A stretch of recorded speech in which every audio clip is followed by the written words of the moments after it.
네, 오늘도 이 자리까지 나오신 모든 분들, 그리고 온라인으로 참여하시는 모든 분들을 진심으로 환영합니다. 저희들이 오늘 창세기 8장의 마지막 부분을 함께 읽었습니다. 노아의 홍수가 지난 7장부터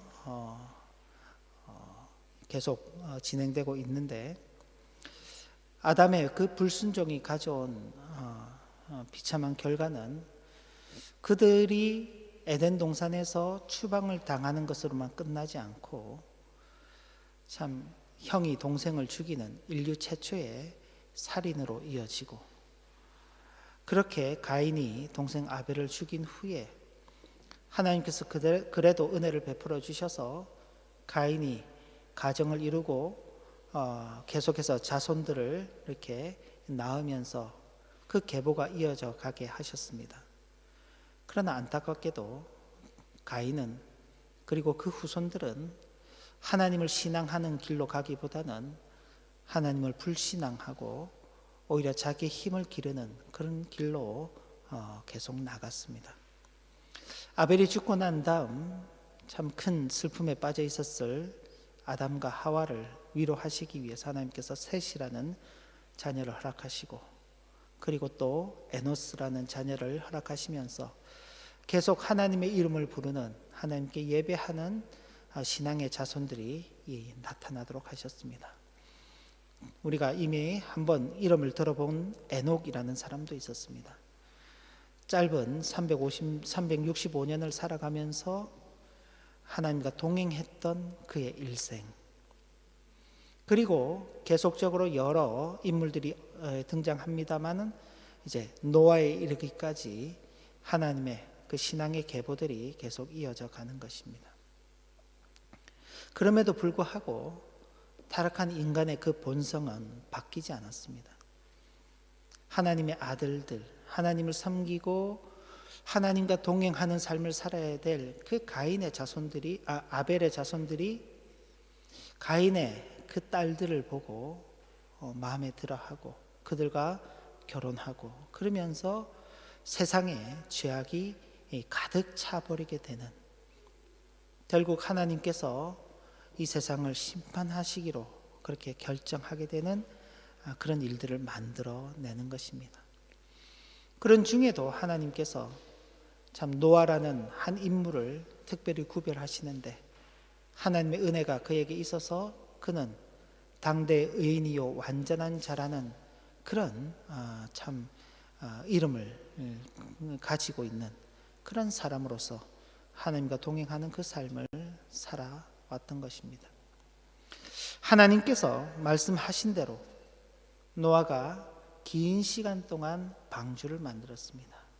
그리고 방주의 그 완성이 끝나고 난 다음 하나님께서 노아에게 그 가족들과 함께, 그리고 모든 동물들과 함께 방주에 들어가라고 말씀하시죠. 노아가 그 말씀에 순종하여서 방주에 들어가자 하나님께서 그 방주의 문을 닫으시고 7일이 지난 다음부터 이 땅에 홍수가 시작이 됩니다. 40일간 홍수가 계속되었습니다. 그리고 150일 동안 온 땅이 물로 가득 차 있게 되었고, 그 물이 빠지는 시간만 하더라도 150일이 걸렸습니다. 그 사이 이 땅의 모든 생명체가, 노아를 비롯하여서 그 방주에 탔던 생명을 제외하고는 이 땅의 모든 피조물들이 다 죽음에 이르게 되는 그런 결과를 맞이하였던 것입니다. 150일이 걸려서 물이 빠졌지만 땅이 완전히 마르기까지는 또한 64일이라는 시간이 더 걸렸다고 그렇게 성경은 기록하고 있습니다. 성경이 이렇게 구체적으로 날짜들을 기록하고 있는 그런 이유들은, 이것이 막연한 어떤 그 누군가가 지어낸, 모세가 지어냈거나 어딘가에서부터 전해오는 그런 전설을 기록한 것이 아니라, 이 하나님의 홍수 심판이 실질적이었다는 것을 표현하기 위해서 이렇게 구체적인 날짜들이 기록이 되었습니다. 이제 비가 그치고 땅이 말랐죠. 일반적으로 생각하기에는 홍수가 끝났다는 것은 이게 비가 내리는 것을 멈추고 시간이 지나면서 그 젖었던 땅이 마르게 되어서 홍수가 끝났다고 생각하기 쉽습니다. 그런데 오늘 우리가 읽지는 않았지만은 이 8장의 그 1절을 보면은 하나님께서 방주 안에 있는 노아와 그의 가족과 그 모든 동물들을 하나님께서 기억하셨다라고 말씀을 기록하고 있습니다. 그들이 그 방주 안에서 아마 참 쉽지 않을 거예요. 그 긴 시간 동안 그 막힌 방주 안에서 갇혀 있다는 것은 참으로 어려운 시간일 것입니다. 우리가 지난 1년 시간 동안 지나가면서 그죠? 창살 없는 감옥에 다들 이렇게 갇혀 있었잖아요. 물론 마음대로 바깥을 나갈 수 있지만 참 바깥 활동하는 것이 참 이전과는 다른 상당히 제한적이고 참 나가도 어떻게 이렇게 갈 만한 곳들도 없고 그런 것으로 인해서도 우리가 참 답답함을 그렇게 느꼈는데 노아와 그 가족들은 아예 그 방주에 꽉 막혀버린 그 방주 안에서만 1년이 넘는 시간을 보냈으니 얼마나 참 그 어려운 시간이었을 것입니까?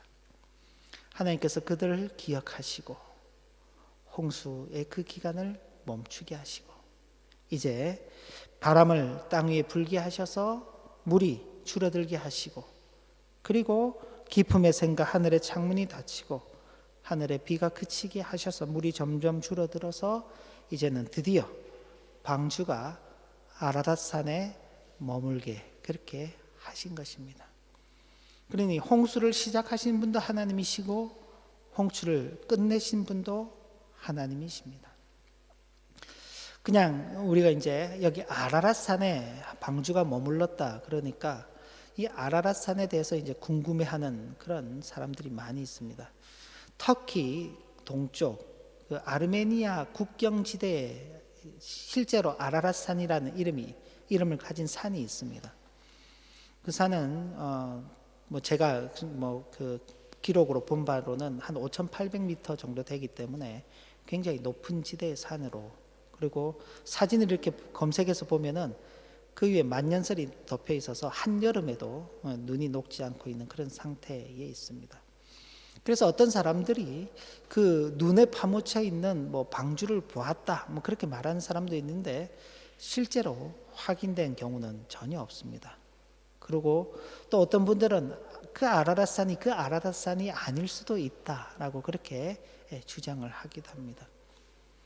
이처럼 어디가 아라랏 산인지도 모르고 또 어디에 방주가 있는지도 우리가 사실 몰라요. 하나님께서 흔적을 남겨두지 않으신 것입니다. 왜 그랬을까? 아마도 하나님의 백성들이 그 아라랏 산과 노아의 방주를 마치 이방 종교의 우상을 섬기는 것처럼 그렇게 할 가능성이 굉장히 높기 때문에 하나님께서 아예 그 존재 자체를 이 땅 가운데서 찾지 못하도록 감춰버리신 것이 아닌가 그렇게 생각하는 것입니다. 그 유사한 일이 있습니다. 모세가 죽음 이후에 그의 무덤이 남아있지 않죠. 만약 모세의 무덤이 남아있었더라면 이스라엘 백성들이 얼마나 그 무덤을 찾아다니면서 그 무덤을 이렇게 참 경배를 했을까요? 그죠? 모세의 무덤보다 더 중요한 무덤도 있죠. 우리 주님의 무덤이죠. 지금도 주님께서 묻히셨다고 이름하는 무덤을 이렇게 붙여놓긴 했다고 합니다만은 그게 정말 거긴지는 모르죠. 만약 그 무덤이 있었다면 아마 우리 주님보다도 그 무덤을 더 섬겼을 수 있습니다. 이게 인간의 참 그릇된 종교심인데 하나님께서 그런 이방 종교를 따라가는 일들이 없도록 하시기 위해서 그렇게 그 흔적을 남겨두지 않으셨다라고 이해하는 것이 가장 현명한 생각이라 그렇게 여겨집니다. 자, 그럼 이제 이 홍수 심판과 노아는 도대체 어떤 관계에 있을까? 제가 앞서 말씀드린 것처럼 칼빈이 이 창세기 주석한 내용을 보면은 방주 안에 있는 그 노아에 대해서 이렇게 기록을 하고 있습니다. 노아가 방주 안에 들어가 있는 것은 마치 숨도 안 쉬고 물속에 들어가 사는 것과 다름이 없는 것이다. 왜 그런가? 7장을 보면 하나님께서 노아에게 방주를 만들라고 말씀하시면서 역청, 그 기름을 바르도록 하시는데 배 안팎에 기름을 바르도록 하셨습니다. 그건 물이 새어 들어오지 못하게 하시기 위해서요. 근데 우리가 아는 노아의 방주는 우리가 일반적으로 생각하는 그런 배 모양이 아니라 좀 어떻게 보면 우리나라의 예전에 이순신 장군이 만든 거북선처럼 전체가 다 막혀 있는 형태입니다. 지붕까지 통째로 막혀 있는 형태이기 때문에 그 전체를 다 역청 기름으로 발랐다고 하는 것은 정말로 숨을 겨우 쉴 정도로만 되어 있는 상태지, 거기는 정말 이렇게 물에 들어가 있는 것과도 같은, 그러니까 물 위에 떠 있지만은 어떻게 보면 그 안에서, 방주 안에서의 그 상황은 물 속에 있는 것과도 다름이 없는, 그렇게 답답하고 힘겨운 그런 상황 속에 노아가 있었다고 볼 수 있습니다. 저는 그런 그 상황 속에서 1년이 넘는 시간을 보낸다는 건 정말 힘든 시간이겠죠. 그런데 하나님께서 노아에게 그런 방주 생활을 하게 하신 어떤 이유가 있는 것입니다.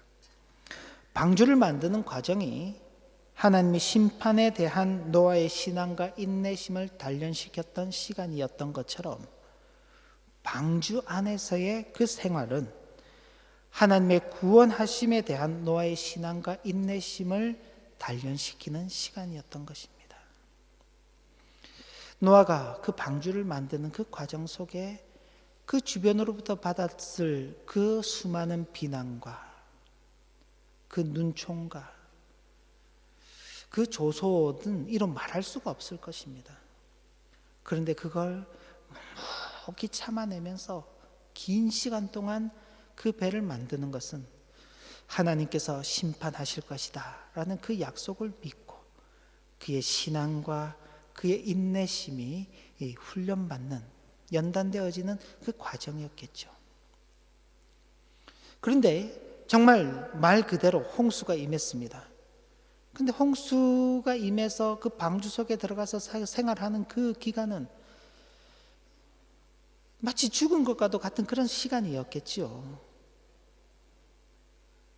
그러나 그 시간 동안 하나님의 그 구원하신다는 그 약속을 믿고 그 신앙으로서 인내하며 자신들을 단련해 나가야 되는 그 시간으로서 방주 생활이 있는 것입니다. 그리고 하나님께서 정하신 그 때가 되어서 방주에서 노아가 나오게 되죠. 비가 오지 않았을 때 노아가 그 창문을 열고 까마귀도 날려보내고 비둘기도 날려보내보면서 이제 비가 그치고 땅이 점점 말라간다는 것을 확인했습니다.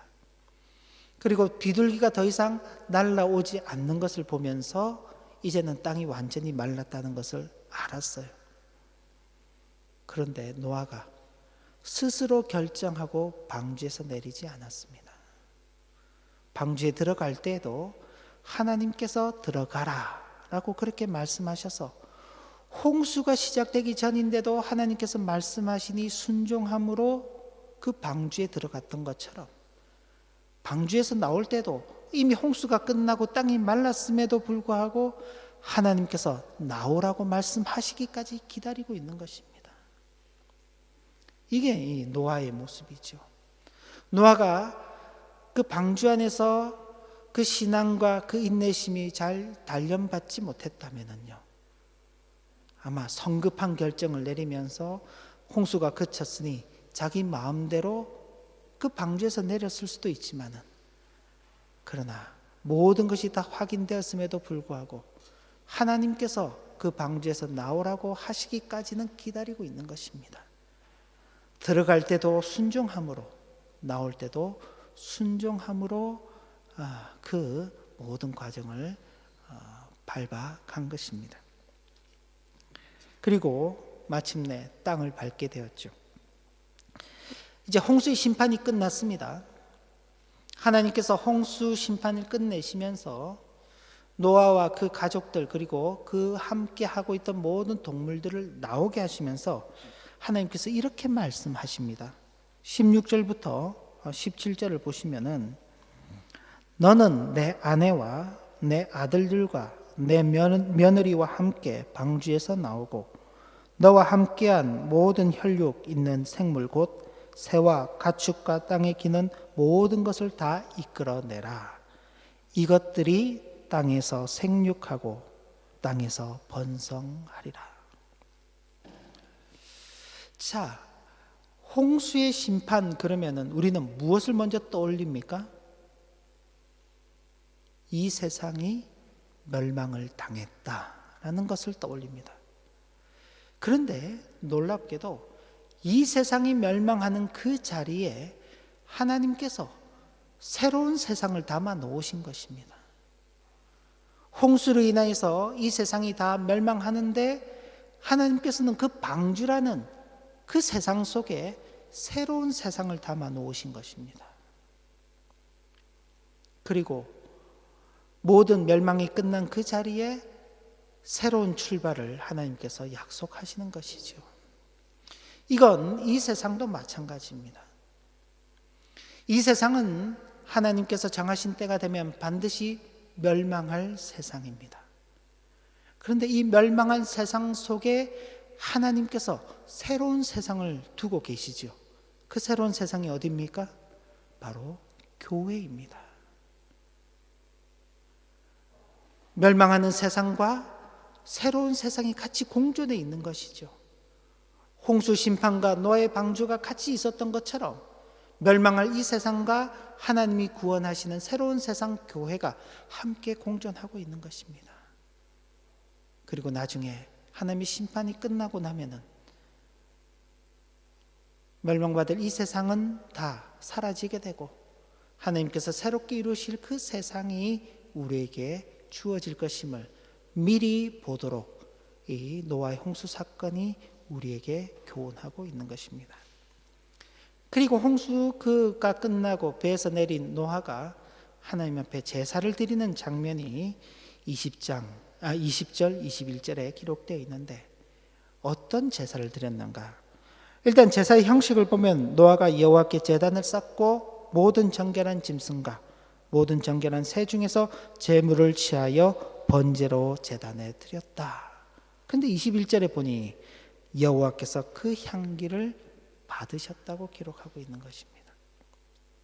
달리 표현하면은 노아는 이 모든 심판이 끝나고 난 다음 노아가 한 첫 번째 행동은 하나님께서 받으실 예배, 하나님께서 받으실 제사를 드렸다는 사실입니다. 결국 하나님께서 기대하시는 것은 모든 인생들에게 하나님께서 받으실 만한 예배의 삶을 살아갈 것을 요청하시는 것입니다. 하나님께서 이 세상을 심판하신 이유가 무엇입니까? 이 세상에 죄악이 가득 찼다는 것입니다. 그건 하나님께서 받으실 만한 예배의 삶을 살지 않았다는 것이죠. 그 심판이 모두 끝나고 난 다음 그 과정의 끝에서 배에서 내린 노아가 한 일은 하나님께서 받으실 그 예배, 그 제사를 하나님 앞에 드렸다는 것입니다. 그리고 그 제사를 받으신 하나님께서 이런 약속의 말씀을 더하십니다. 21절 하반절부터 22절까지 보면은 내가 다시는 사람으로 말미암아 땅을 저주하지 아니하리니 이는 사람의 마음에 계획하는 바가 어려서부터 악함이라. 내가 전에 행한 것 같이 모든 생물을 다시 멸하지 아니하리니 땅이 있을 동안에는 심음과 거둠과 추위와 더위와 여름과 겨울과 낮과 밤이 쉬지 아니하리라. 한편으로 하나님께서 이제 땅을 저주하지 아니하시고 땅의 생물을 이전과 같은 방식으로 멸하지 않으신다고 말씀하시니 이제 다시 심판하지 않으신다고 말하신 것 같은데 이 말씀은 심판을 유보하시겠다는 뜻입니다. 왜? 죄 문제는 여전히 남아있거든요. 노아의 그 방주 홍수 심판으로 인하여서 하나님께서 이 세상에 모든 악한 사람들을 다 멸하셨습니다. 다음을 보시면은 홍수 심판의 목적이라고 했는데, 홍수 심판 이전이 뭔가요? 이전이 어땠나요? 창세기 6장 5절 7절 말씀을 보시면 이렇게 기록되어 있죠. 여호와께서 사람의 죄악이 세상에 가득함과 그의 마음에 생각하는 모든 계획이 항상 악할 뿐임을 보시고 땅 위에 사람 지으셨음을 한탄하사 마음에 근심하시고 이르시되 내가 창조한 사람을 내가 지면에서 쓸어버리되 사람으로부터 가축과 기는 것과 공중의 새까지 그리하리니 이는 내가 그것들을 지었음을 한탄함이니라 하시니라. 하나님께서 세상을 심판하시겠다고 말씀하셨는데 그 이유가 사람의 죄악이 세상에 가득함과 그의 마음의 생각하는 모든 계획이 항상 악할 뿐이었기 때문이라고 말씀하셨습니다. 그런데 홍수 심판이 끝나고 난 다음, 홍수 심판 이후에 창세기 8장 21절 보면 역시 사람의 마음에 계획하는 바가 어려서부터 악하다라고 그렇게 말씀하고 있는 것입니다. 홍수 심판 이전과 홍수 심판 이후에 바뀐 게 전혀 없지요. 자, 노아는 당대의 의인이고 완전한 자고 하나님과 동행하는 사람이라고 그 칭찬을 받았습니다. 다 죽고 지금 노아만 남았죠. 노아의 그 가족들만 남았습니다. 노아는 죄랑 상관없던 사람이 아닌가요?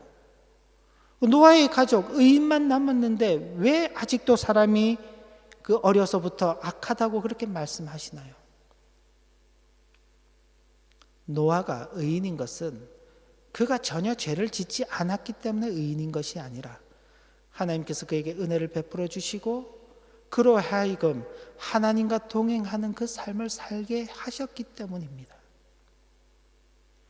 하나님께서 그 마음을 붙들어 주시고 그가 처해 있는 그 주변의 상황들이 하나님과 동행하는 것을 가로막는, 도저히 하나님의 그 약속하심을 신뢰할 수 없는 그런 긴 시간을 지나가게 시간이었음에도 불구하고 하나님께서 노아의 마음을 붙들어 주셔서 흔들리지 않게 하시고 끝까지 인내하게 하시며 자신은 하나님의 말씀에 순종하여 살아가도록 하나님께서 인도하셨기 때문에 노아가 의인이라고, 당대의 완전한 자라고, 하나님과 동행하는 삶을 살았다고 그렇게 칭찬받을 수 있었던 것입니다.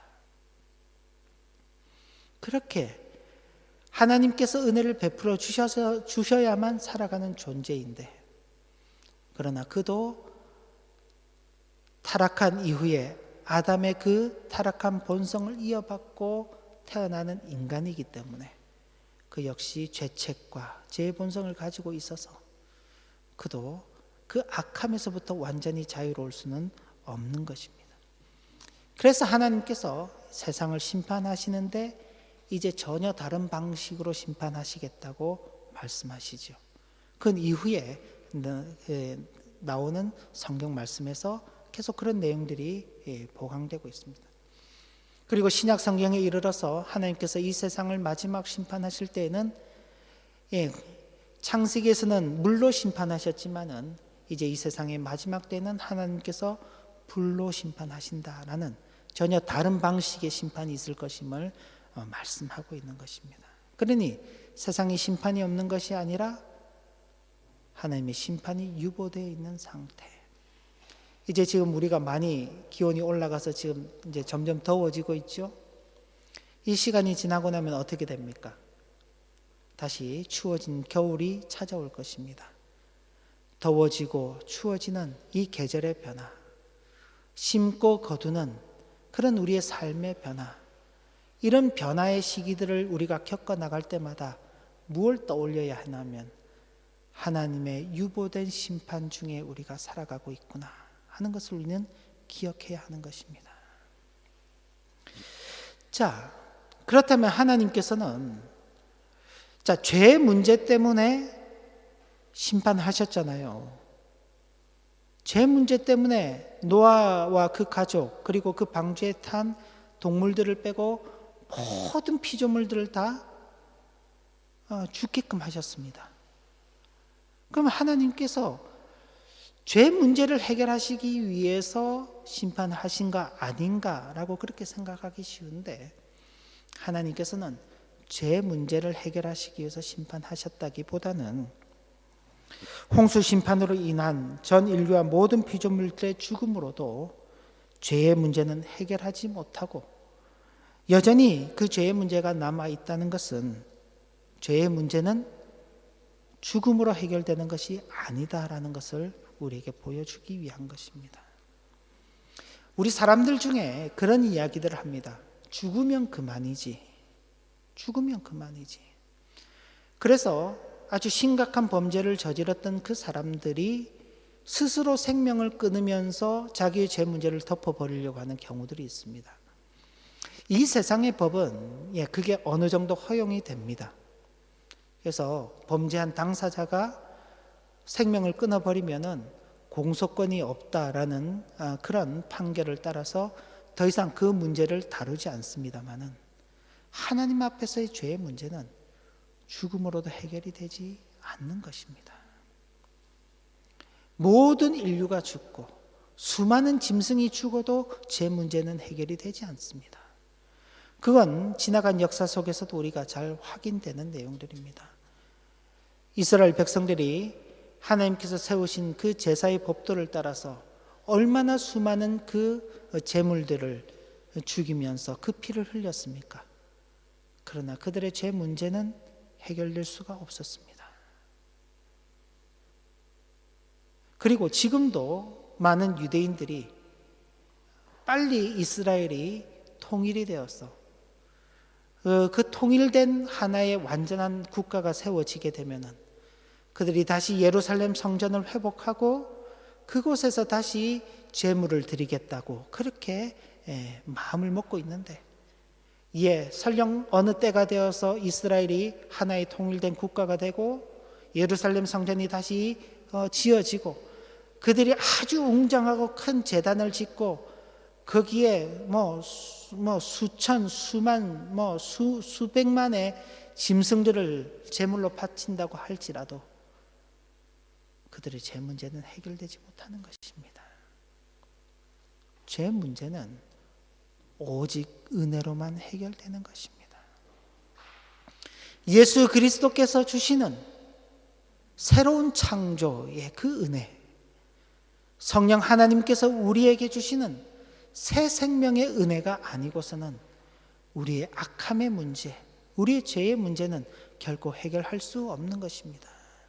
그래서 예수 그리스도 안에 있는 자는 새로운 피조물이니 이제는 그가 이전의 생명은 죽었고 예수 그리스도 안에서 새 생명을 얻었다고 말하는 것입니다. 바로 우리는 예수 그리스도를 믿고 성령의 은혜로 말미암아 그 은혜로서 우리의 죄 문제를 해결받고 살아가는 것이죠. 하나님께서 바로 그런 우리에게 은혜를 베풀어 주십니다. 홍수 심판에서 구원함을 받았던 노아 역시도 죄에서 완전할 수 없다는 그 사실을 가르쳐 주는 것이죠. 왜? 그 말은 1차적으로 노아에게 직접 하시는 것입니다. 노아 눈으로 봤죠. 노아 그 아들들, 그 며느리들이 그 눈으로 봤습니다. 죄 때문에 죽어간 수많은 사람들. 지난 시간에 말씀드렸던 것처럼 그 사람들 가운데는 자기의 가족들도 있었을 것입니다. 형, 친척들도 있었을 것이에요.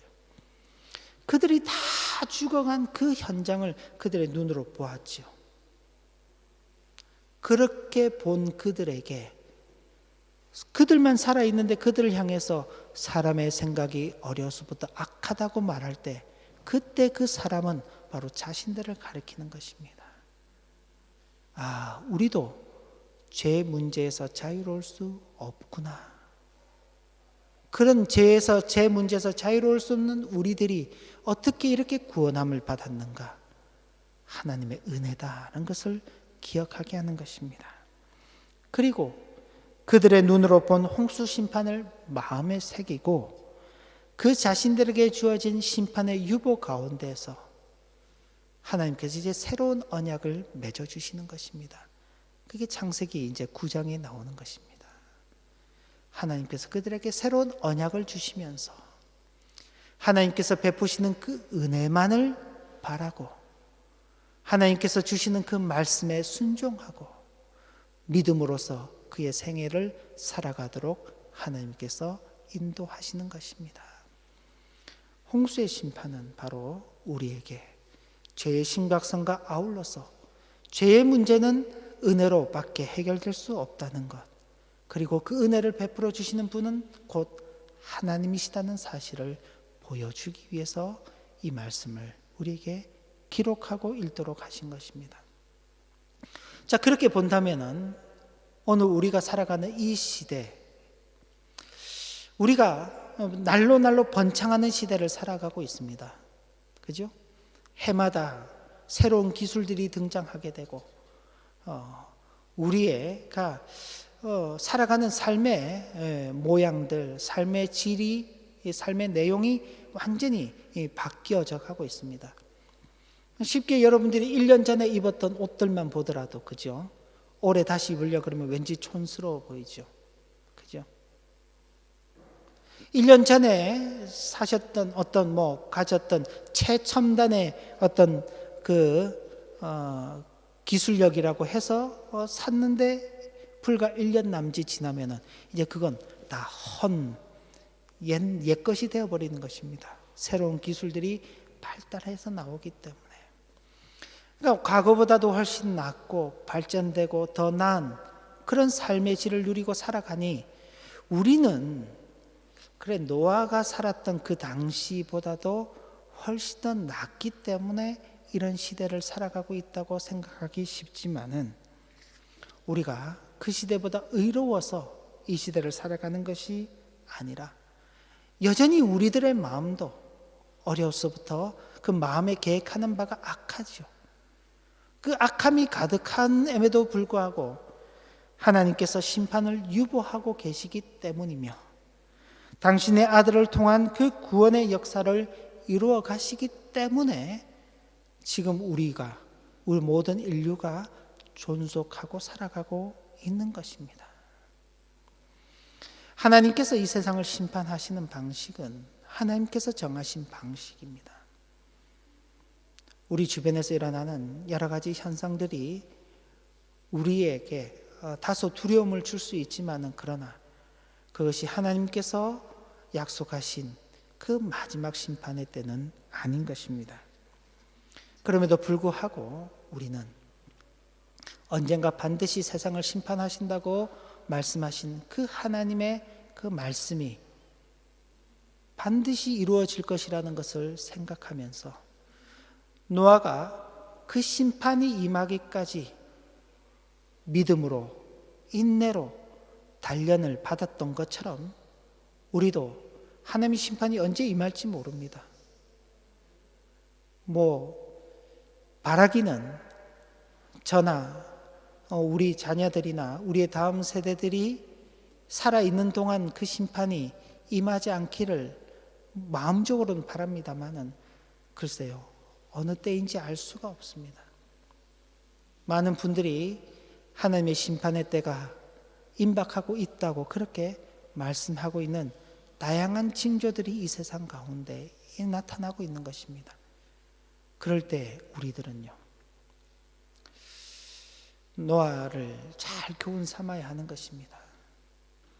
아니, 그런 일이 없을 거라고 말하는, 이 세상은 영원할 것이라고 그렇게 말하는, 이 세상이 전부일 것이라고 말하는 그런 사람들이 언젠가 있을 그 심판을 이야기하며 그 심판을 준비하고 살아가는 우리 그리스도인들을 조롱하고 비난하고 심지어 위협하고 생명을 해하는 그런 일들이 있을지라도 우리는 신앙으로 인내하며 우리의 믿음을 단련시키는 그 과정의 삶을 살아가야 할 것입니다. 왜냐하면 하나님께서 경고하신 그 말씀은 더디게 보일지라도 반드시 임하게 될 것이기 때문에 그렇습니다. 그리고 장차 다시 이 땅에 오셔서 약속하신 대로 우리를 구원하시겠다고 하신 주님의 그 약속이 있음을 알고 우리는 그때 그 구원에 참여할 자들로서 또한 우리에게 주어진 이 삶을 믿음으로 행하며 살아가야 할 것입니다. 그저 좋은 이야기거리, 그냥 재미있는 스토리로서의 홍수의 사건을, 그렇게 홍수 심판의 사건을 이해하지 마시고 하나님께서 그 속에 오고 오는 모든 하나님의 백성들을 깨우치시기 위해서 참 인류 역사 속에 없었던 아주 참 큰 심판을 행하셨다는 사실을 분명히 기억하면서 우리의 남은 때를 참 신실하게 살아가시는 우리 모두가 되시기를 진심으로 기원합니다. 기도 올립니다. 하나님 아버지, 참 동화와도 같은 이야기고 전설과도 같은 그런 이야기여서 우리가 참 실감할 수 없는 그런 이야기입니다마는, 그러나 분명한 것은 하나님께서 심음과 거둠과 추위와 더위와 여름과 겨울과 낮과 밤이 쉬지 않도록 하시겠다는 그 말씀을 통해서 하나님의 심판이 유보되어 있다는 것은 어느 누구라도 확인할 수 있도록 하셨습니다. 유보되어 있는 이 심판이 언젠가 반드시 임하게 될 터인데, 그때를 잘 준비하며 신앙으로 인내함으로 단련받는 우리 모두가 되게 하여 주옵시고, 장차 우리 주님께서 이루실 그 구원에 참여할 자들로서 주어진 이 땅의 삶을 믿음으로 의연하게 살아갈 수 있도록 인도하여 주옵소서. 예수님 이름으로 기도 올리옵나이다. 아멘.